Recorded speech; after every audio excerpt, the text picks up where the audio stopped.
बार DJ Krishna Mukteshwar बाजार। सावनवा बीतल जाय छै करना कोनो जुगार गे, करना कोनो जुगार गे।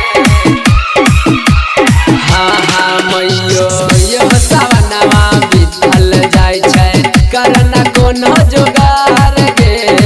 भोले बाबा से दिन कराय के भेज सोमवारी के रात गे।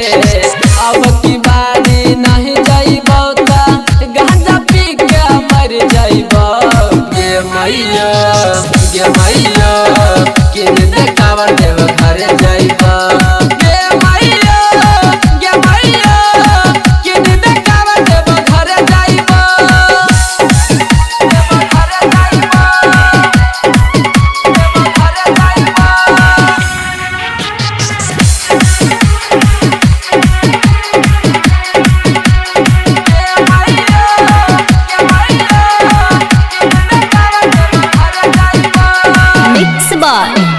डीजे कृष्णा मुक्तेश्वर बाजार।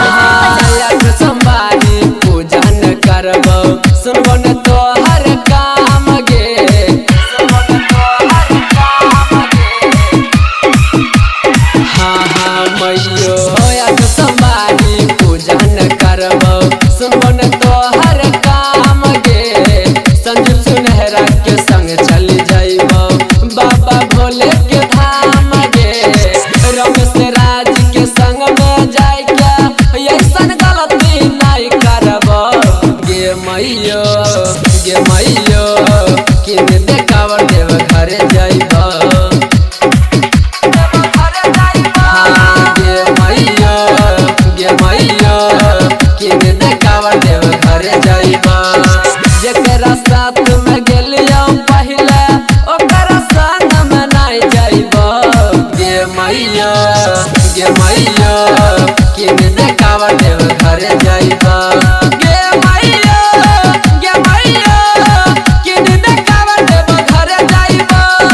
Recording by Riya studio Khagaria Bhadas.